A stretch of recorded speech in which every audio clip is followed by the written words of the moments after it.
திருப்பி திமுக வந்ததுன்னா திருப்பி ரவுடிசம் ஜாஸ்தி ஆகிடும், எல்லாமே ஜாஸ்தி ஆகிடும். அவங்க ஏற ஊழல் ஜாஸ்தி. விஜய்க்கு ஏன் வாய்ப்பு கொடுக்கணும்னு நினைக்கிறேன். இருக்கிற ஆளுங்களே எங்களுக்கு தொல்லையா இருக்குது. இதோட இவரு வேற கூட்டு வச்சுட்டு நாங்கள் தொல்லப்பட முடியாது. நாங்கள் எதிர்பார்க்கறது வந்து புதுசாக ஒரு கட்சி வரணும், அது கூட பாஜக வந்து தான் அக்செப்ட் பண்ணணும். துரைமுருகன் கனிமவர்களுக்கு செந்தில் பாலாஜி அவங்க சும்மா கேஸ் தான் இருக்குதே தவிர அந்த செந்தில் பாலாஜி தம்பி அசோக்குமார். விஜயகாந்த் இருந்தபோது விஜய் வந்து அவருக்கு சப்போர்ட் பண்ணலையே இல்லையா. விஜயகாந்த் சப்போர்ட் அப்போ வந்து விஜய் வந்து தோழனியே கொடுக்கல. இப்போ மட்டும் எப்படி கூட்டணி சம்மதிச்சாங்க? குடியாரன் 100 ரூபா இல்லை 200 ரூபா வச்சாலும் அது குடிச்சு தான் ஆகணுன்றான். பால் பாக்கெட்டு 20 ரூபா விற்கிற இடத்துல 40 ரூபா விற்றாலும் அது வாங்கி தான் ஆகணும். ஏன்னா அத்தியாவசிய பொருட்களை ரேட்டை ஏற்றி மக்களை ரொம்ப கஷ்டப்படுத்துறாங்க. காந்தி மகாத்மா காந்தி யாரு, நேதாஜி யாரு, அம்பேத்கர் யாரு? இது ஒரு பிரிவினை மாதிரி தானே, மக்களிடையே தூண்டுற வெறி செயல் தானே.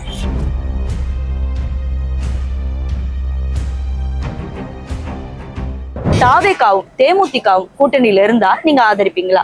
கண்டிப்பா ஆதரிப்பேன் மேடம். இல்லம்மா, அங்க ஆதரிப்பேன். கண்டிப்பா ஆதரிப்பேன். நான் ஆதரிப்பேன். எதனால? ஏன்னா நாங்கள் மாற்றத்தை எதிர்பார்த்துட்டு இருக்கோம். நிச்சயமா ஆதரிப்போம். 2 பேருமே இது நடிகராக இருந்து வந்தவங்க.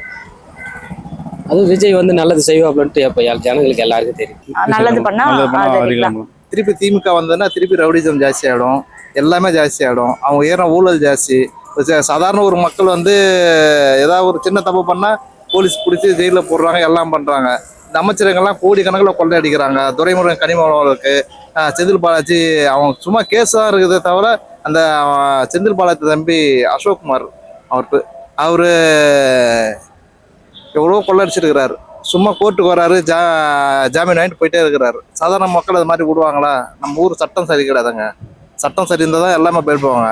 என்னதான் தப்பு செஞ்சா பணம் தான், நம்ம வெளில வந்துடலான்னு ஒரு இது. அதனால வந்து அவங்க வந்து பணம் தான், வேற ஒன்றும் கிடையாது. ஜனங்க இப்படி போனாலும் அவங்களுக்குலாம் அக்கறையே கிடையாது. பணம் இருந்தால் போதும், நம்ம அரசு அதிகாரத்தில் இருந்தால் போதும், நம்ம இருந்தாலும் பண்ணலான்ட்டு அவங்களுக்கு ஒரு இது. விஜயகாந்த் இருந்தபோது விஜய் வந்து அவருக்கு சப்போர்ட் பண்ணலையே இல்லையா.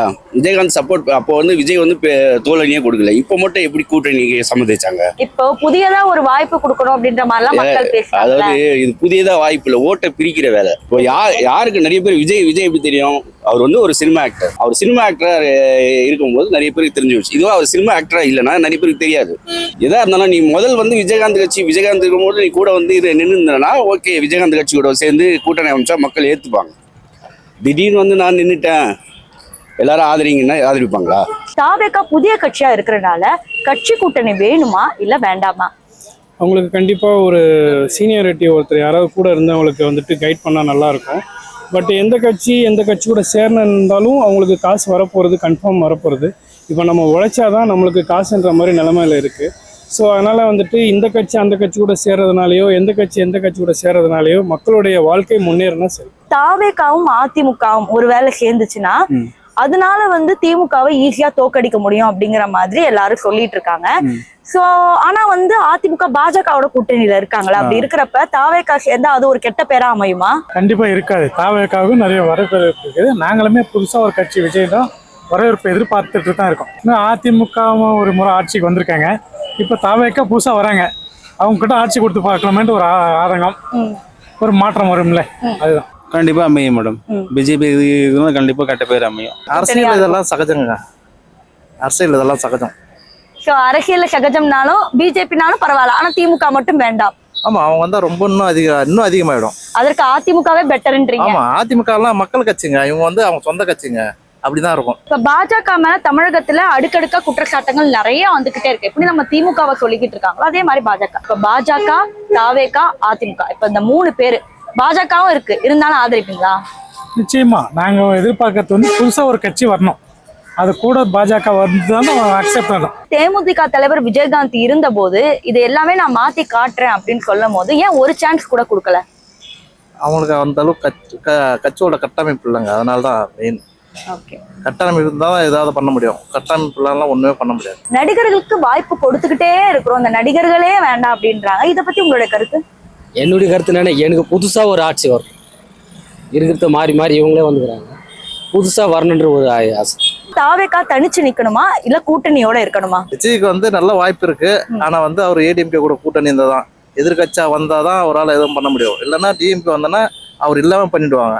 பிஜேபி இல்லாமல் எந்த கட்சியோட கண்டிப்பாக இதாகும் மேடம். பிஜேபி இல்லாமல் நின்னாலே கண்டிப்பாக வந்து ஓட்டு விழுவோம் மேடம். இப்போ திமுக இல்லைன்னா தாவேக்கா வந்தா நீங்க அதை ஆதரிப்பீங்களா?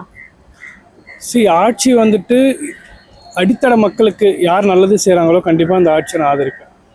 அடித்தட்ட மக்களுக்கு வந்துட்டு எது நல்லது கிடைக்குதோ, இன்றைக்கி நம்ம ஒரு பால் பாக்கெட் வாங்க போனால் கூட அந்த பால் பாக்கெட்டும் சரி, நகை ரேட்டும் சரி, எதுவாக இருந்தாலும் நம்ம ரேட் ஏறினா நம்ம வாங்க மாட்டோம்னு சொல்ல மாட்டேன்றோம். பெட்ரோல் ரேட்டு ஏற தான் செய்யுது, ஆனால் பெட்ரோல் போட்டு தான் ஆகணும். குடியாரன் 100 இல்லை 200 வச்சாலும் அதை குடிச்சு தான் ஆகணுன்றான். பால் பாக்கெட்டு 20 ரூபா விற்கிற இடத்துல 40 ரூபா விற்றாலும் அது வாங்கி தான் ஆகணும். ஏன்னா அத்தியாவசிய பொருட்களை ரேட்டை ஏற்றி மக்களை ரொம்ப கஷ்டப்படுத்துறாங்க. அந்த பாட்டம் லைஃப்ல இருக்கிறவங்கள வந்துட்டு எந்த ஒரு கட்சி ஆதரிக்குதோ அந்த கட்சி உண்மையிலே நான் ஆதரிப்பேன். பெரும்பாலும் தாவேக்கா கட்சி வரணும்னு நிறைய மக்கள் எதிர்பார்க்கிறாங்க. ஒருவேளை அவங்க வந்தா என்ன மாற்றத்தை கொண்டு வர முடியும்? மாற்றம் இருக்காது, ஏமாற்றம் தான் இருக்கு. எப்படி சொல்றீங்க? ஏன்னா ஒரு எக்ஸ்பீரியன்ஸ் இல்லாத ஆளை வந்து கூட்டு வந்து வச்சுட்டு மக்கள் கூட எப்படி பழகுறதுனே தெரியாது. வெறும் சினிமா டைலாக் மாதிரி பேசிட்டா மட்டும் போதாது. எத்தனை வகையான மக்கள்கள் இருக்காங்க சென்னையில் மட்டும், எத்தனை ஆளுங்க இருக்காங்க சரிங்களா? இப்போ சீமான் இருக்காரு, யோசிச்சு பாருங்க, இந்திக்காரங்கன்றாங்க இல்லையா? அப்போ காந்தி யாரு? மகாத்மா காந்தி யாரு? நேதாஜி யாரு? அம்பேத்கர் யாரு? இது ஒரு பிரிவினை மாதிரி தானே, மக்களிடையே தூண்டுற வெறி செயல் தானே. இதெல்லாம் அவங்களுக்கு தெரிய கூடாதா? மக்களுக்கு தெரியும், இருந்தாலும் வெளில சொல்லியாது. தெரிஞ்சவங்க வந்து பேசுறதுக்கு பயப்படுவாங்க. வெளில பேசுனா என்ன ஆகுமோ ஏதாகுமோ அப்படின்னு அவங்களே நம்பி 4 பேர் போறாங்க இல்லையா? சரி, இப்படியே வச்சுப்போமே, இப்ப எந்த ஆக்டரும் இல்ல, ஆனா வந்து இப்ப வரவங்க உங்களுக்கு எப்படிதான் வேணும்? அதாவது வரவங்க பண்ணா தெரியாது, அவங்களோட ஆட்சி முறையில தான் தெரியும். இப்போ சாப்பாடை பார்த்தோன்னே எதுவும் தெரியாது, அதை சாப்பிட்டு பார்த்தா தான் ருசி தெரியும். அப்ப அதே மாதிரி விஜய்க்கு வாய்ப்பு கொடுத்தா தானே தெரியும். யாரு விஜய்க்கு ஏன் வாய்ப்பு கொடுக்கணும்னு நினைக்கிறேன்? இருக்கிற ஆளுங்களே எங்களுக்கு தொல்லையா இருக்குது. இதோட இவரை வேற கூட்டு வச்சுட்டு நாங்க தொல்லப்பட முடியாது இல்லையா? சரிங்களா? அவர் ஆக்டிங் ரசிக்கிறோம், ஓகே. இல்ல அவரும் வந்து இதுல வந்து விட்டு அவருக்கு இப்ப எங்களுக்கு என்னன்னா ஓட்டை எதுக்கு வேஸ்டா பிரிக்கணும்? முடிஞ்சா இருக்கிறவங்களை நிக்க வச்சு ஜெயிச்சு காமிங்க. ஜெயிச்சுட்டு அவங்க பண்றத போடுங்க, கேல்குலேட் பண்ணுங்க. யார் என்னென்ன பண்ணியிருக்காங்க, எந்தெந்த கட்சி என்னென்ன பண்ணிதுன்னு பார்த்து மொத்தமா கேல்குலேட் பண்ணி எது அதிகமா நல்லது பண்ணியதோ அந்த கட்சிக்கு ஓட்டு போடுங்க. புதுசா வரணும்னா ஃபர்ஸ்ட் ஒரு மாற்றத்தை கொண்டு வரணும்னா என்ன மாற்றத்தை கொண்டு வரணும்? என்ன மாற்றம்? ஃபர்ஸ்ட் கல்வியில பண்ணலாம். கல்வி தான் இப்போ இன்னைக்கு வந்து வியாபாரமா போயிட்டு இருக்கு. ஒரு எல்கேஜி குழந்தைய படிக்க வைக்கிறதுனா கூட லட்சத்துல தான் செலவு பண்ணிட்டு தான் இருக்கு. கல்வியில மாற்றம் கொண்டு வந்தா நல்லா இருக்கும். இப்போ இருக்கிற மாற்றங்களே எதுவும் பண்ண தேவையில்ல, இருக்கிறத அப்படியே மெயின்டைன் பண்ணவே போதும். மெயின்டைன் பண்ணாம, ஆனா ஊழல் இல்லாம இருக்கணும். ஊழல் தான் ஏற்கனவே பண்ணினே இருக்கிறாங்க, அது இல்லாத ஒரு ஆட்சியா இருக்கு. So you know well about the Vijaykanth political party and Vijay political party. Okay, yes? okay. So now where the rumors about the Vijay political party and Vijaykanth political party going to match. Okay, okay. So what will you support or not? Yeah, I mean to say that already in Tamil Nadu, whatever the party, present ruling party is always, since 20 years, they are opposing the central ruling party, especially BJP. They used to oppose. Every time they used to oppose. And I thought once Vijay announced this party's name, and I thought he's going to come with a more innovative ideas, more new ideas, I thought. But he came once in the party, he also commented the central ruling party of BJP that whatever they're taking the what we can call plans, all the things, he's also started opposing. So I think there is no much change is going to come in Tamil Nadu if the same mentality has having the Vijay party, because already existing parties are also doing the same thing. Always they are commenting on the BJP party in the central. Okay. So Vijay also started doing the same thing. There is nothing difference, and I think he's not going to be fit in that way. But if Vijay political party joins a hand with BJP means, will you support for that? Yeah, I can definitely support. Okay. So why BJP is better than other political parties? Just the 2 lines. Yeah. No, 2 lines means one thing is always putting our nation in front in the world platform, and second thing, since decade 30-40 years we are fighting against terrorism, but we are not able to stand properly on the terrorism on the behalf of world platform. So once the BJP party came, and they're very much fighting against the terrorism, as well also putting the nation in front of all the international media, as well as putting the leaders. So that way, the BJP is going to command all the nations in the soon. So that's why I like most.